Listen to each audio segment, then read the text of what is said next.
গতকালকেও প্রধান মেহমানের সাথে খাবার দাবারের খাওয়াইলো, কি সুন্দর নিয়ত তার। আজকের এই ময়দানের মধ্যে জুনায়েদ আল হাবিব আসবে, ওনার বয়ান শুনবে। আমার বয়ান শোনার জন্য অপেক্ষা করলো, ওয়েটিং এর মধ্যে রইল। আল্লাহ কয়, বিন্দু মাত্র পরিমাণ সময় আমি আল্লাহ তোমারে দিব না। এই যে আজকেও তো তোমাদের মাঝ থেকে বিদায় নিয়ে বান্দাটা চলে গেল, আমার বয়ান শোনাও হলো না, দুনিয়া থেকে বিদায় নিয়ে চলে গেল। আজ থেকে 2 বছর আগে ঠিক একটা সেম ঘটনা ঘটলো আমার কুমিল্লার বড়ুরা উপজেলার মধ্যে। ওই জায়গায় আমি গেলাম বয়ানের জন্য, যাওয়ার পরে একটা বড় ভাই দৌড়ে চলে গেল। আমার কাছে গিয়া বলে, ভাই আমার ভাইটা আপনার মাদ্রাসা, যেই মাদ্রাসায় আপনি পড়লেন ওই মাদ্রাসায় তার পড়াশোনা করলো। আপনার এমন কোনো বয়ান নাই মোবাইলের মধ্যে ডাউনলোড করে নাই, সব বয়ানগুলো ডাউনলোড করে করে করে আমার ভাইটা শুনলো। কিন্তু কয়েকদিন আগে উনি দুনিয়া থেকে বিদায় নিয়ে চলে গেল। উনি মরণের আগেও বারবার আমারে বইলা গেল, আমার ওই মাদ্রাসায় পড়নেওয়ালা আমার ওই ভাইটারে তুমি দাওয়াত দিলে আমার বাড়ির মধ্যে আসবে, মাহফিলের একটা দাওয়াত দিও। আমি আপনাকে দাওয়াত দিলাম, কিন্তু বয়ানে ওঠার আগে মাত্র 3-4 দিন আগেই দুনিয়া থেকে আমার ভাইটা বিদায় নিয়ে চলে গেল। চোখের পানি ফেলায় কান্না করে, ছোট ভাই বড় ভাইয়ের জন্য চোখের পানি ফেলায় কান্না করে। ওই সব ঠিকঠাক আছে, মাহফিল হলো, জুনায়েদ আল হাবিব আসলো, কিন্তু আমার ভাই দুনিয়ার মধ্যে আর বেঁচে নাই। এর মানে হলো জুয়ান কালেও বান্দা তুমি বিদায় নিয়ে চলে যেতে পারো, বিন্দু মাত্র পরিমাণ মরণের গ্যারান্টি নাই রে বাবা। তুমি যদি মনে করো আমি 1000 বছর দুনিয়ার মধ্যে বাঁচবো, তাইলে তোমার যৌবনের পাওয়ারে বলতে পারো বান্দা বাঁচা যাবে না। হঠাৎ করে যদি বাইক নিয়ে রওনা হয়ে যাও, তুমি নবীগঞ্জ দিয়ে আউশকান্দি যাবা, হঠাৎ করে তো বাইকের মধ্যে তোমার মরণ হয়ে যেতে পারে। অথবা তুমি নিয়ত করলা তুমি বানিয়াচং বড় বাজারের মধ্যে যাবা, নিয়ত করে ফেললা, হঠাৎ করে কোনো একটা জায়গায় যাওয়ার পরে বান্দা তোমার মরণ হতে পারে। এতে বিন্দু মাত্র পরিমাণ কোনো সন্দেহ নাই, মরণ তো হবেই হবেই হবেই হবেই হবে। ওই মরণ থেকে দুনিয়ার কেউ ফিরাইয়া রাখতে পারবে না, ঠিক কিনা?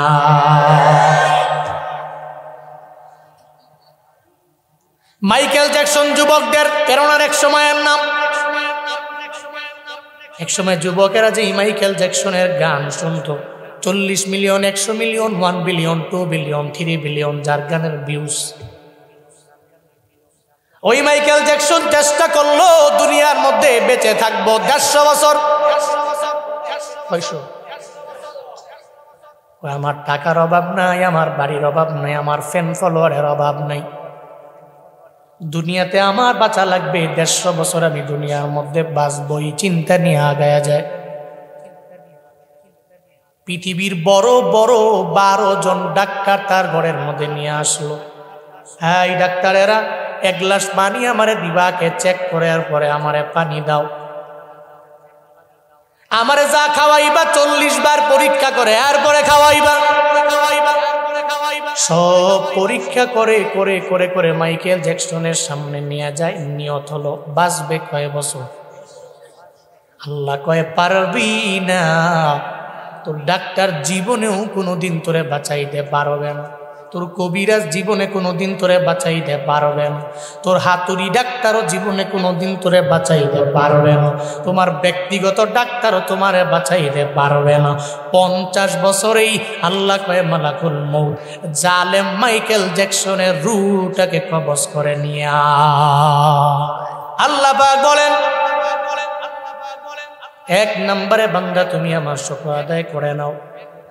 কেমনে করবা? শুধু শুকর আদায় করলে হবে না, পাশাপাশি 5 বেলার নামাজি বান্দা তোমার হওয়া লাগবে, দিলে আমার আল্লাহ তোমার প্রতি রাজি হয়ে যাবে। 2 নম্বরে আল্লাহ পাক বলেন, যখন বান্দা তোমার নামাজ শেষ হয়ে গেল, ইবাদত শেষ হয়ে গেল,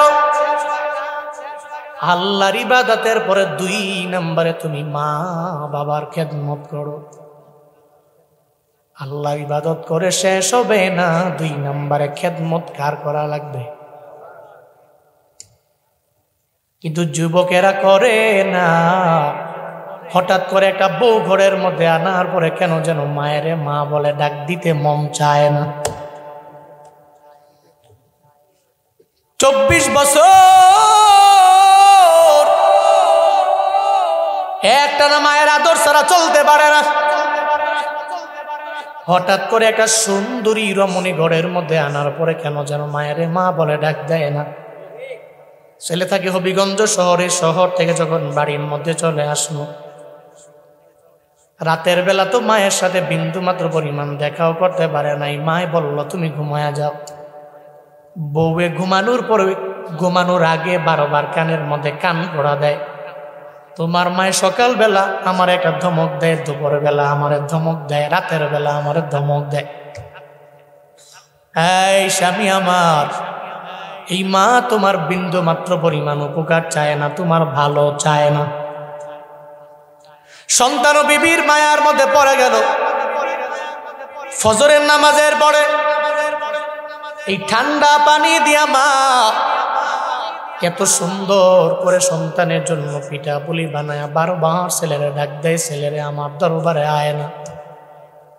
কিন্তু কপাল পোড়া সন্তান মায়ের ডাকে বিন্দু মাত্র পরিমাণ সাড়া দেয় না। দুপুর হয়ে গেল, একটা বারো মারে আম্মা বলে ডাকে না। রাত হয়ে গেল, মারে মা বলে ডাক দেয় না। হঠাৎ করে এমন হয়ে গেল, রাত 12টার পরে মা যখন বিছানার মধ্যে ঘুমায়া গেল, মা ঘুম থেকে জেগে চোখের পানি ফালায়া ফালায়া ফালায়া বিন বিনে গুনায়া গুনায়া কান্না করে। পাশে স্বামী জিজ্ঞাসা করে, বিবি আমার চোখের পানি ফালায়া কেন তুমি কান্না করো? এই গভীর রাতে কেন তুমি ঘুম থেকে জেগে গেলা, আমার জানাও না? মা ডেকে বলে, স্বামী আমার, যেই ছেলেটারে 25 বছর পর্যন্ত আমি লালন পালন করলাম, এত মায়া করে তারে বড় করলাম, আমি মা তারে 10টি মাস গর্ভে নিলাম। দুনিয়াতে আসার সময় আমি মা তার জন্য বালতি বড় রক্ত জমিনের মধ্যে ঝরাইলাম। একটা বারের জন্য আমি সন্তানটারে দুনিয়াতে আসতে গেলে কষ্ট বেঁধে দেই নেই। যেই সন্তানের জন্য আমি মা, যখন সে আমার গর্ভের ভিতরে, আমি ডান কাঁধ থেকে বাম কাঁধে যেতে পারি নাই, বাম কাঁধ থেকে আমি ডান কাঁধের মধ্যে যেতে পারলাম না। আমার সন্তানের বড় কষ্ট হয়ে যাবে। ওই সন্তানের মায়া আমি মা কত পরিমাণে কষ্ট করলাম স্বামী আমার। কিন্তু কেমন জানি হয়ে গেল, সে শহর থেকে আসার পরে আমি মায়ের মা বলে ডাক দেয় না। আমি মা কি তার কাছে টাকা চাই, নাকি বাড়ি চাই, নাকি গাড়ি চাই? কিচ্ছু চাই না। আমি মা, আমার একটা বার আম্মা বলে যদি ডাক দেয়, আমার মনে হয় আমার জীবনের সব পাওয়া এই মায়ের ডাকের মধ্যে আছে। ও বড়ুইয়ের যুবক, তোমার মা তোমার দরবারে টাকা চায় না। একটু যদি তুমি মায়ের মুখটা ভুইরা যদি আম্মা বলে ডাক দাও, মায়ের জীবনটা বড় ধন্য হয়ে যায়। সাবধান, জীবনে কোনোদিন মায়ের মনের মধ্যে আঘাত দেওয়া যাবে না রে বাপ। যেদিন মারা যাবে ওদিন তুমি চোখের পানি ফেলায় কান্না করলেও লাভ হবে। হবে যেদিন হারাইবে ওদিন টের পাবা। এই জন্য আমি প্রায় জায়গায় গেলে, এটা বাস্তবতার ঘটনা, আমি প্রায় জায়গায় গেলে বলি। 3 বছর আগে আমার প্রোগ্রাম ছিল কুড়িগ্রাম জেলার নাগেশ্বরী উপজেলা। মাদ্রাসার বয়ানে আমি প্রথম বক্তা, আমি বয়ান করব। আমার বয়ানের মধ্যে উঠানোর আগে সভাপতি সাহেব মাইকটা নিয়ে বলতে লাগলেন। মাদ্রাসার সব ব্যাপারে বলার পরে একটা পর্যায়ে সভাপতি বলতে লাগলো, হুজুর 5 জন ছেলের মাথার মধ্যে আপনি পাগড়ি ঘুরাইবেন, এরা হাফেজে কুরআন হয়ে গেল। এদের মধ্যে 5 নম্বরে যেই ছেলেটার নাম ঘোষণা করা হোক, তার মাথার মধ্যে হাতটা বুলাইয়া রবে দরবারে একটু দোয়া কইরা দিবেন। এটা বইলা সঙ্গে সঙ্গে সভাপতির চোখ দিয়া গড়ায়া গড়ায়া টপ টপ করে পানি পড়তে লাগলো। আমি তো বড় অবাক হয়ে গেলাম, কেন সভাপতি হঠাৎ করে ওই ছেলের কথা বলার পরে চোখের পানি ফেলায় কান্না করে। সভাপতির কথা যখন শেষ, আমি সঙ্গে সঙ্গে পাগড়ি ঘুরাইতে লাগলাম। 1 number, 2 number, 3 number, 4 number, 5 number. 4 জনের মাথার মধ্যে পাগড়ি পরাইলাম। সবার মুখের মধ্যে হাসি। আর আমারে বলতে লাগলো, হুজুর আমার জন্য দোয়া করবেন যাতে আল্লাহ একজন ভালো আলেম আমারে বানায় দেয়। কিন্তু ৫ নম্বর যেই ছেলেটার মাথার মধ্যে আমি পাগড়ি ঘুরাইয়া দিব, ওই ছেলেটা চোখের পানি ফেলে ফেলে কান্না করবে, এমন একটা ভাব তার চেহারার মধ্যে দেখা যায়। আমি তার ডেকে বললাম, ও ছেলে, তুমি আমারে জানাও, আজকে তোমার জন্য একটা মহান দিন। ৩০ পারা কোরআন তুমি তোমার সিনার মধ্যে ঢুকাইলা, কেন তুমি হাসো না? কেন আমার দরবার থেকে দোয়া নেও না? ওই ছোট্ট বাচ্চা আমারে জানায় দে, হুজুর আমি কার জন্য দোয়া নিব? কারণ আমি বাড়িতে যাওয়ার পরে আমার মায়েরে আমি পাই না, আমার মায়েরে আমি পাবো না। আমার সব বন্ধু বান্ধবেরা এরা বাড়িতে যাওয়ার পরে এদের মা এদের বুকের মধ্যে টাই না, কপালের মধ্যে সুন্দর করে এদের চুমু দিয়ে দিবে, নাকের মধ্যে চুমু দিবে, গালে চুমু খেয়ে যাবে। আমার কপাল বুঝিয়ে তো খারাপ, আমি আজকে পাগড়ি নিয়ে বাড়ির মধ্যে যাওয়ার পরে আমার মায়ের আদর আমি বিন্দু মাত্র পরিমাণ আমি পাবো না। হুজুর আমি মাদ্রাসার মধ্যে পড়ে থাকি, কত কষ্ট,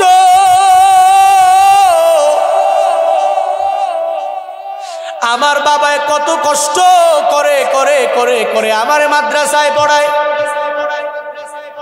একটা গরিব ঘরের সন্তান আমি, মাদ্রাসা যখন বন্ধ হয়ে যায় আমি বাড়ির মধ্যে যাই না, কারণ আমি বাড়িতে গেলে তো আমার মায়ের আদর আমি পাবো না, আমার মারে আমি বিন্দু মাত্র পরিমাণ মা বলে ডাকতে পারবো না।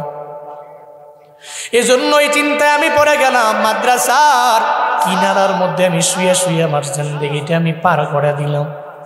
আজকে সারা দিন লাগাইয়া আমি চেষ্টা করলাম আমার মুখের মধ্যে একটা হাসি আনার জন্য, কারণ আমি পারি না, কারণ আমার মা নাই।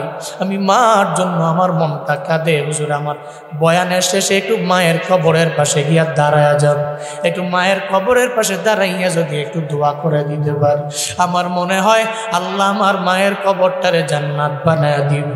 আমি বয়ান শেষ করলাম, আমি এরপরে বললাম, চলো না আমি তোমাকে সঙ্গে করে নিয়ে কবরের পাশে দাঁড়ায়া যাই, তোমার মায়ের কবরের পাশে আমি গিয়া দাঁড়ায়া তোমার মায়ের জন্য একটু দোয়া কইরা দেই। আমি তাকে নিয়ে গেলাম, সূরা ফাতিহা পড়লাম, ইখলাস পড়লাম, এরপরে আমি তারে বললাম, এই ছেলে তুমি যে এই কবরের পাশে দাঁড়াইলা, আজকে ৩০ পারা কোরআন সদ্য তুমি হাফেজ হয়ে গেলা তোমার মায়ের জন্য, তুমি দোয়া করবা, আমার বিন্দু মাত্র পরিমাণ দোয়া করার প্রয়োজন নাই। কারণ একটা সন্তান যদি তার মায়ের জন্য চোখের পানি ফেলায় রবের দরবারে আবদার জানায়, আল্লাহর কসম একবার, আল্লাহর কসম দুবার, শতবার করে বলতে পারি, ওই মায়ের কবর জাহান্নামের গর্ত হলেও আমার মাওলা মায়া কইরা জান্নাত বানায়া দিতে পারি। আমি তারে বললাম, আমি দোয়া দিব না, দোয়ার মধ্যে তোমার মায়ের জন্য তুমি দোয়া করে দাও। সঙ্গে সঙ্গে একটা কথা বলতে দেরি, দ্বিতীয়বার আর বলা লাগে নাই। সদ্য কোরআনের হাফেজটা মুনাজাত ধরে আমার রবের দরবারে আবদার জানে, রব্বির হামহুমা কামা রব্বায়ানি সগীরা। আল্লাহর কাছে বলে, ও আল্লাহ, আমার মা আমারে কত কষ্ট করে বড় করেছেন, আজকে আমার মা দুনিয়ার মধ্যে থাকলে আমার মায়ের মনটা কত পরিমাণে বড় হয়ে যেত, কিন্তু আমার মা দুনিয়ায় নাই, মা দুনিয়া থেকে বিদায় নিয়ে কবরের মধ্যে চলে গেল। মার কাছে কি যেন কবরের মধ্যে দাঁড়ায় দাঁড়ায় মায়ের দরবারে মারে ডাক দেয়, মা গো একটু এসে দেখো না, তোমার ছেলেটা আজকে ৩০ পারা কোরআন সিনার মধ্যে নিয়ে ঘুরে। আল্লাহ তার সম্মান, আল্লাহ তার ইজ্জতটা এত পরিমাণে বাড়ায় দিয়েছে গো মা, তোমার নাকি মনে বড় আশা ছিল, তুমি যখন আমারে গর্বের মধ্যে নিয়ে আমারে বড় করতে লাগলো, ওই সময় নাকি তুমি বারবার আমার বাবার দরবারে বললাম, ও স্বামী আমার একটা সন্তান যদি আমার আল্লাহ দেয়, মাদ্রাসার মধ্যে দিয়ে দিবেন, হাফেজ বানাবেন। ও মা, আজকে তোমার স্বামীও তোমার আশা পূরণ করলো, তোমার সন্তানটাও তোমার আশাটা পরিপূর্ণ পূরণ করে নিল, কিন্তু কপাল বড় খারাপ, আমি এখন তোমারেও আমারে না পাইলে আমার মনের মধ্যে বিন্দু মাত্র পরিমাণ শান্তি লাগে না।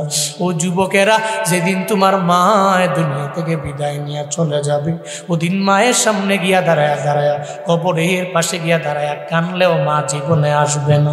এই জন্য থাকতে দাম দাও, থাকতে পরিপূর্ণ মায়ের কদর করি ওরে বাবা। থাকতে এদের থেকে দোয়া নিয়ে আগে যাও, কারণ দুনিয়ার সমস্ত বুলেটগুলো মিস হয়ে যেতে পারে। আল্লাহ পাকের নবী সুন্দর করে জানায়া দিল, মা বাবার দোয়া জীবনেও ফিরবে না। বুলেট মিস, এটা মিস হতে পারে না, ঠিক কিনা? থাকতে দাম দেওয়া লাগবে, থাকতে কদর করা লাগবে। এরপরে চোখের পানি ফেলে কানলেও মায়ে কি কবর থেকে উঠে আইসা দোয়া দিতে পারবে? কথা বলেন, পারবে? জীবনের মূল কষ্ট মায়ের প্রসব বেদনা,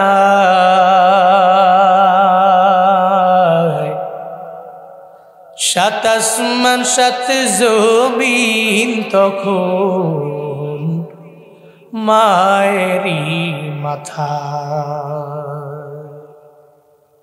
জীবনের মূল কষ্ট মায়ের প্রসব বেদনা,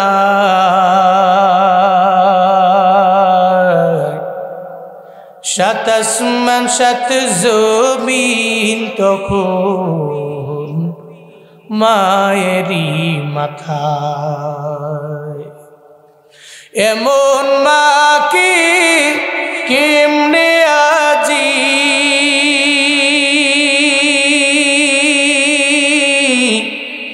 এমন মাকে কেমনে আজি যাব আমি ভুলিয়া। ও আমার প্রাণের মা, মা গো মা, কোথায় গেলে মোরে ছাড়িয়া। জনম দুঃখী এতিম আমি, চায় না কেহ ফিরিয়া। জনম দুঃখী এতিম আমি, চায় না কেহ ফিরিয়া। আমি যখন ছিলাম আমার মায়ের উদরে,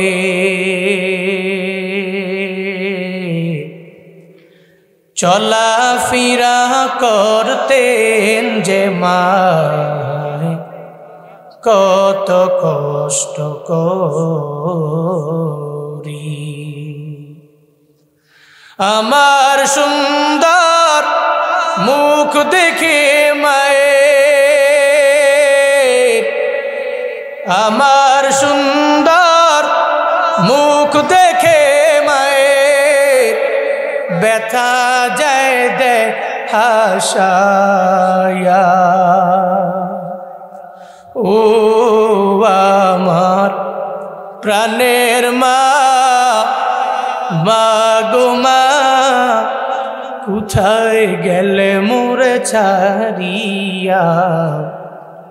জনম দুঃখী এতিম আমি, চায় না কেহ ফিরিয়া। জনম দুঃখী এতিম আমি, চায় না কেহ ফিরিয়া। জনম দুঃখী এতিম আমি, চায় না কেহ ফিরিয়া।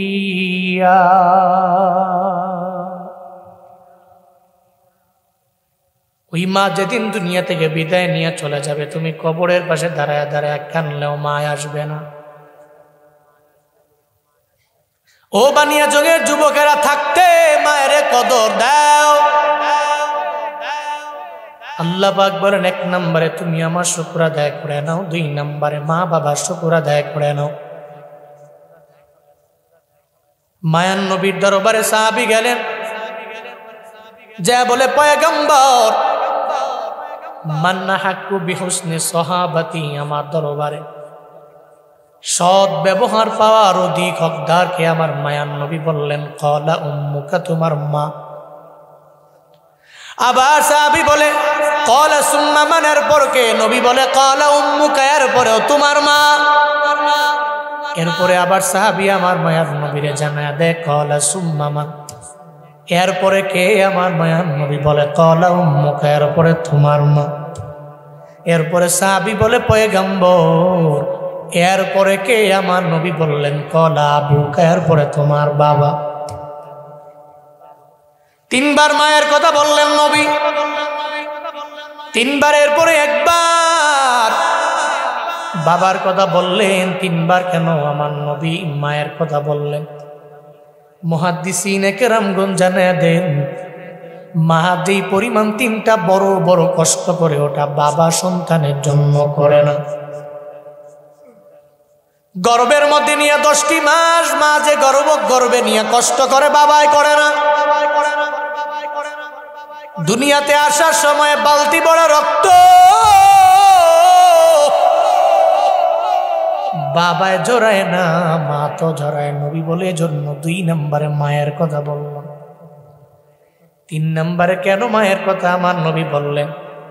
দুনিয়াতে আসার পরে 2টি বছর দুগ্ধপান তো মা করায়, বাপে করায় না। এই জন্য নবী বলেন 3বার তোমার মায়ের কথা বললাম। তবে এটা মনে করিও না মায়ের সাথে ভালো আচরণ করব, বাবার সাথে দুর্ব্যবহার করব। বাবার কথা নবী 4 নম্বরে বললেন, মনে রাখবা এই 2জনই তোমার জন্য জান্নাত, তোমার জন্য জাহান্নাম। মায়ান নবী বলেন, সাহাবী নবীর দরবারে গেলেন, নবী আমার মা বাবার প্রতি আমার কোনো হক আসেনি? আমার নবী জানায়া দিলেন কোনো হকের ব্যাপারে নবী বললেন না। নবী বললেন হুমা জান্নাতু ওয়া নারু, তোমার মা বাবা তোমার জন্য জান্নাত, তোমার মা বাবা তোমার জন্য জাহান্নাম। কত বড় ইমাম তুমি হয়েছো, কিন্তু মায়ের থেকে যদি তুমি দোয়া নিয়ে যদি আগে যেতে না পারো রে বাপ, তাহলে ধ্বংস তোমার কপালে। ইমাম হয়ে লাভ নাই, বক্তা হয়ে লাভ নাই, খতিব হয়ে বিন্দু মাত্র পরিমাণ লাভ হবে না।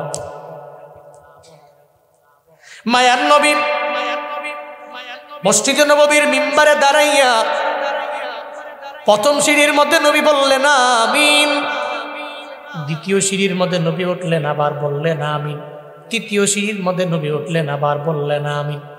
সাহাবায়ে কেরাম অবাক, কেন নবী 3টা সিঁড়ির মধ্যে জোরে জোরে আমিন বললেন?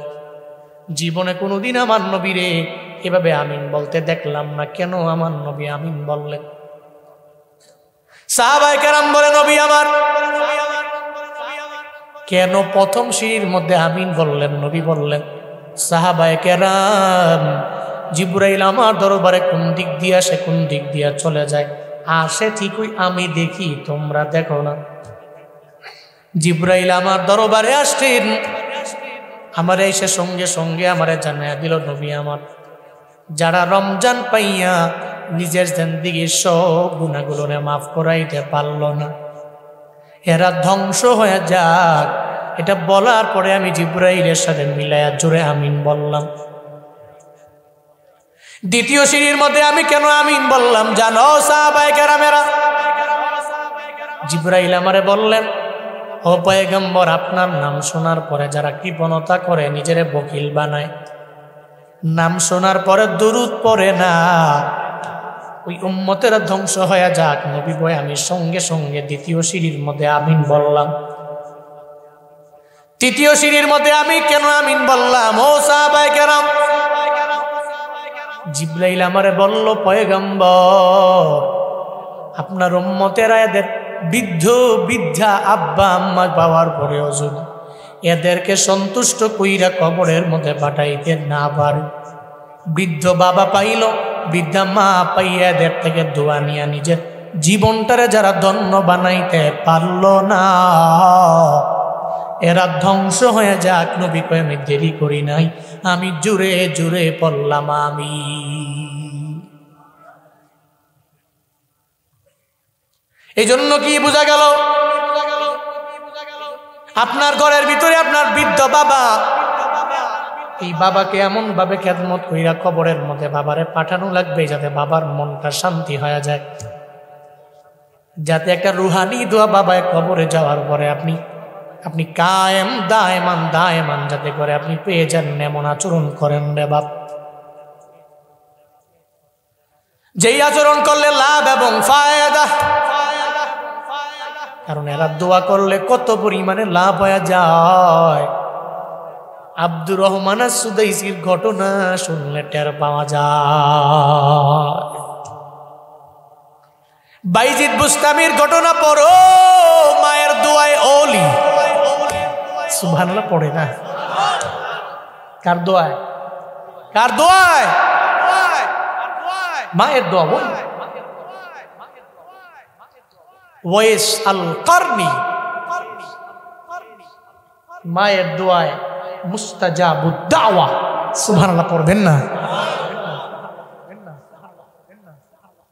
মায়ার নবী আমার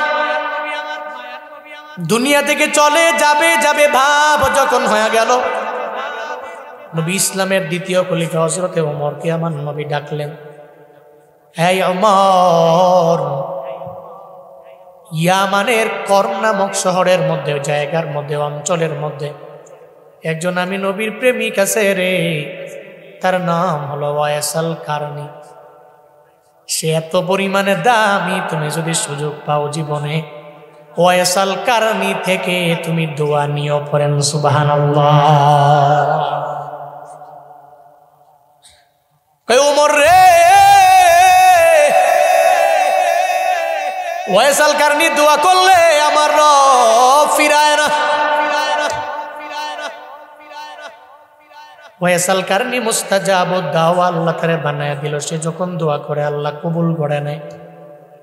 যে ওমর জান্নাতি, দুনিয়ার মধ্যে জান্নাতের সার্টিফিকেট নবী নিজেই দেয়া গেলেন। মায়ান নবী বলেন, আবু বকর ফিল জান্নাহ, উমর ফিল জান্নাহ, উসমান ফিল জান্নাহ, আলী ফিল জান্নাহ, এরা সব জান্নাতি। আমার মায়ান নবী সার্টিফিকেট দেয়া গেলেন। এর উপরে ওমর রে আমার নবী জানায় দেয়, ওমর রে যদি ইয়ামেনের ওয়াইসাল কারনি রে পাও, ওনারে আমার জুব্বাটা দিবা আর তার কাছ থেকে দোয়া নিবা, পড়েন সুবহানাল্লাহ। আব্দুর রহমান সুদাইসি কাবা শরীফের এক বড় ইমাম, 39 বছর পর্যন্ত একটানা কাবার মধ্যে নামাজ পড়ায়। কণ্ঠে এত পরিমাণে মায়া, আল্লাহ যা কণ্ঠের মধ্যে এত পরিমাণে মায়া দিয়া ভরপুর বানায়া দিলে। বাইতুল্লাহর সব ইমামের তিলাওয়াত বড় মধুর, তবে ওনার মতো না। জিজ্ঞেস করা হলো, এত বছর একটানা বাইতুল্লাহর ইমাম কেমনে হয়ে গেলেন? কই আমার ইলমের পাওয়ারে না, আমার হিলমের পাওয়ারে না, আমার আমলের পাওয়ারে না, আমার মায়ের দোয়া। আল্লাহ পাক আমারে কাবার বড় ইমাম বানায়া দিয়েছে। কার দোয়া? অবাক হয়ে গেলেন, বলেন না কেমনে কাবার বড় ইমাম হয়ে গেলেন? ছোটবেলায় আমি উমরা করার জন্য আমার মায়ের সাথে আমি যখন বাইতুল্লাহর মধ্যে আসলাম, তখন আমার মাত্র 6 বছর। জুড়ে বলেন কয় বছর?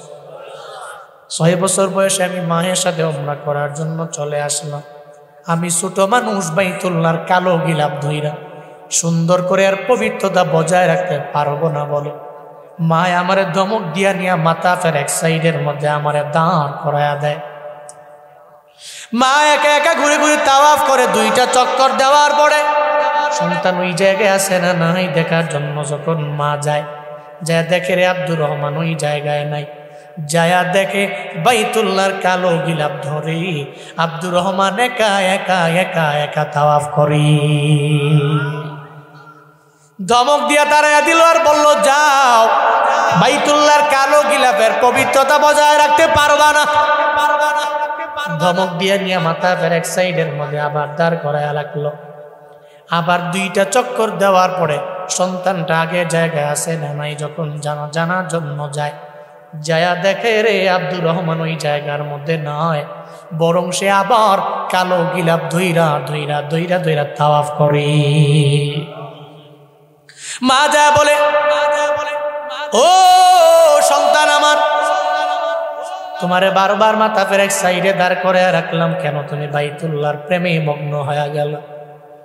আব্দুর রহমান জানায়া দেয়, ও মা আমার, দুনিয়াতে আমি কত ঘর দেখেছি, কোন ঘরের প্রতি বিন্দু মাত্র পরিমাণ এত মায়ার মধ্যে আমি পড়ি নাই, কোন ঘর আমার এত ভালো লাগে নাই।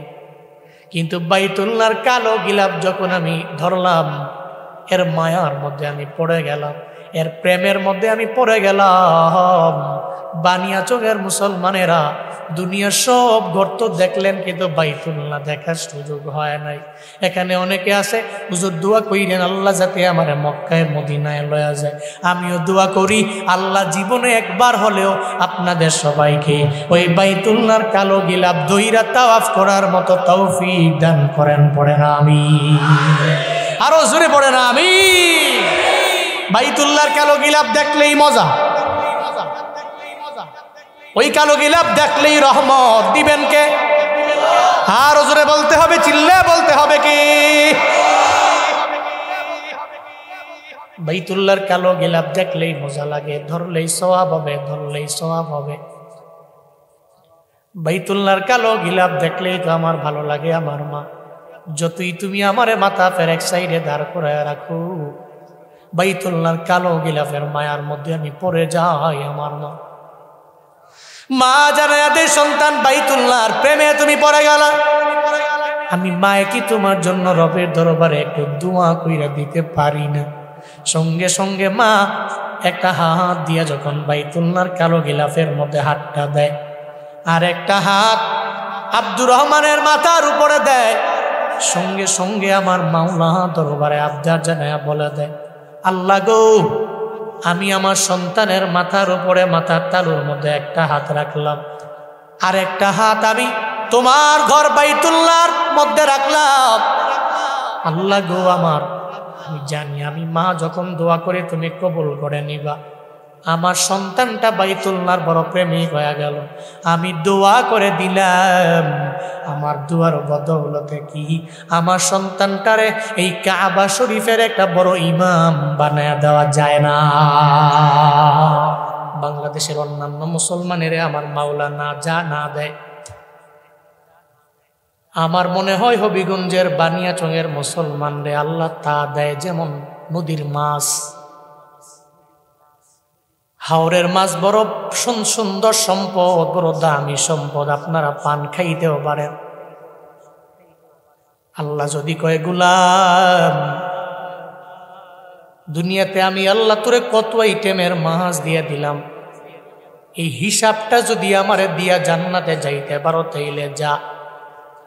বানিয়াচঙের মুসলমান, বরিউরির মুসলমান, আওয়াজ দাও, আসরের ময়দানে আমার আল্লাহকে হিসাব দিয়া জান্নাতে যাওয়া যাবে।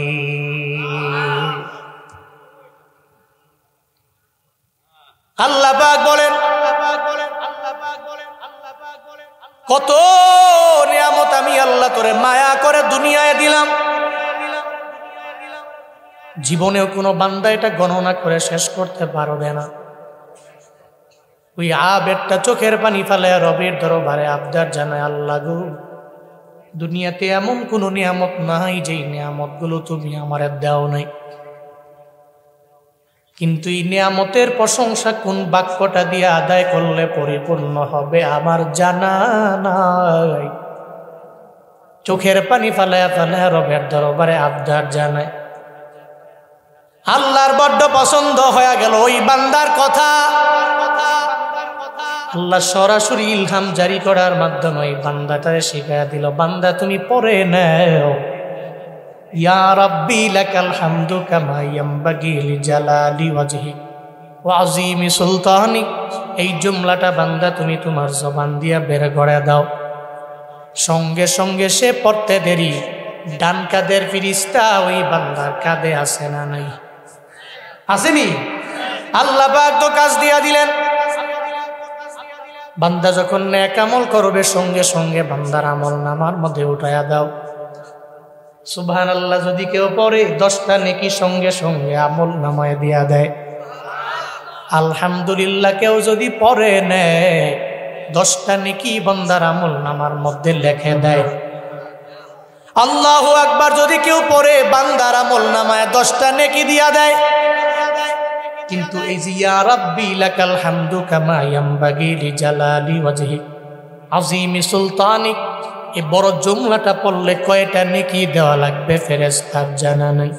সঙ্গে সঙ্গে বলতে লাগলো, আল্লাহ গো সুবহানাল্লাহ পড়লো 10টা নেকি দিলাম, আলহামদুলিল্লাহ পড়লো আমি বান্দার আমল নামার মধ্যে 10টা নেকি দিয়া দিলাম, আল্লাহু আকবার পড়লো আমি বান্দার আমল নামার মধ্যে 10টা নেকি দিয়া দিলাম। আমার জানা নাই এই জুমলায় কতটুকু নেকি দেওয়া লাগবে। আল্লাহ পাক ডেকে বলে, ও ফেরেশতা না না, আমার বান্দার আমল নামায় 10টা নেকি দেওয়া লাগবে না, 20টা নেকি দেওয়া লাগবে না, 100 নেকি দেওয়া লাগবে না। আমার বান্দার আমল নামায় 1000 নেকি দেওয়া লাগবে না। আমার বান্দার আমল নামায় লক্ষ কোটি নেকি দেওয়ার প্রয়োজন নাই। বান্দার আমল নামার মধ্যে যেই জুমলাটা সে জবান দিয়া বের করে দিল, ওই পুরা জুমলাটাই লেখে আমল নামায় উঠায়া দাও। ফেরেশতা বড় অবাক হয়ে গেল, কেন কেন নেকি দেওয়া লাগবে না? আল্লাহ বলে, ফেরেশতা হাসরের ময়দানে আমার বান্দা যখন বাম হাতের মধ্যে আমল নামা পাবে, জাহান্নাম কনফার্ম হয়ে যাবে, বান্দা জান্নাতে যেতে পারবে না। একটা বান্দারে যদি আমি রব জাহান্নামের মধ্যে দেই, আমার বিন্দু মাত্র পরিমাণ লাভ নেই। একটা বান্দারে যদি জান্নাতে দেই আমি আল্লাহর বিন্দু মাত্র পরিমাণ লস হবে না। বান্দা যখন জাহান্নামের দিকে যাবে, আমি আল্লাহ বলবো, বান্দা দাঁড়াও, জাহান্নামে যাওয়ার আগে একটু আমল নামাটা আমার হাতের মধ্যে দাও। আল্লাহ পাক বলে, ফেরেশতা আমি ওদিন আমল নামায় ঘেটে ঘেটে ঘেটে ঘেটে বান্দারে দেখবো কোনো একটা আমলের কারণে জান্নাতে নেওয়া যায় কিনা। ওদিন আমি দেখবো কোনো একটা মাহফিলের মধ্যে গিয়া বান্দা মন থেকে পড়ে নিল, ইয়া রাব্বি লাকাল হামদু কামা ইয়ামবাগি লিজালালি ওয়াজহিক ওয়া আযীমি সুলতানিক। এই জুমলাটা বান্দা তার জবান দিয়া বের করে দিল। আমি বলবো, বান্দা তুই আমারে বড় বানাইলা, আজকে জাহান্নামের মধ্যে যেতে পারো না, তোর জন্য জান্নাত রেডি, যা জাহান্নাম থেকে নামটা কাইটা আমি আল্লাহর জান্নাতে তোরে ঢুকায়া দিলাম। আতিনা ফি দারে দুনিয়া না হাসান, আতিনা ফি দারে উকবা না হাসান, ইয়া গিয়াসাল মুস্তাগীসি নাহদিনা লফদিখার বিল উলুমে ওয়াল গিনা। হর গোরি দে নেকো তু তৈয়ার হ্যায়, ঝুনা মাঙ্গে উস্তো তু বেজার হ্যায়। আল্লামা ইবনে কাসির বলেন, রবের শুকর আদায় করলে এত পরিমাণে দাম, ওই শুকর আদায় করার কারণে আল্লাহ জাহান্নাম থেকে ফিরায়া বান্দারে জান্নাতের মধ্যে ঢুকায়া দিব। এই জন্যই তো আল্লাহ সব জায়গার মধ্যে আগে বারবার বান্দারে বল, আনিশকুরুলি, 1 নম্বরে তুমি আমি রবের শুকর আদায় করে নাও, আমি রবের কৃতজ্ঞ বান্দা তুমি হয়ে যাও। বরিয়রির মুসলমান একটু বলো না, 1 নম্বরে শুকর আদায় হবে কার? শুকর আদায় কেমনে হবে? সারাদিন লাগাইয়া 10 বার আলহামদুলিল্লাহ বললাম আদায় হবে এমন না। ফজরের নামাজও পড়া লাগবে, জোহর পড়া লাগবে, আসর পড়া লাগবে, মাগরিব পড়া লাগবে, এশাও পড়া লাগবে। যুবকেরা তো পড়ে না, যে মুরব্বী যারা আছে দেখবেন এদেরই ফজরে পাওয়া যায়, এদেরই জোহরে, এদেরই আসরে, এদেরই মাগরিব, এদেরই এশা। রাত 12টা 1টা পর্যন্ত ব্যাডমিন্টন খেলে। খেলা দোষের না, কিন্তু 12টা 1টা পর্যন্ত ব্যাডমিন্টন খেলা বাসায় যায়, ঘুমাইতে ঘুমাইতে মোবাইল ইউজ করতে করতে 3টা, ঘুমায় ফজরের 1 ঘন্টা আগে।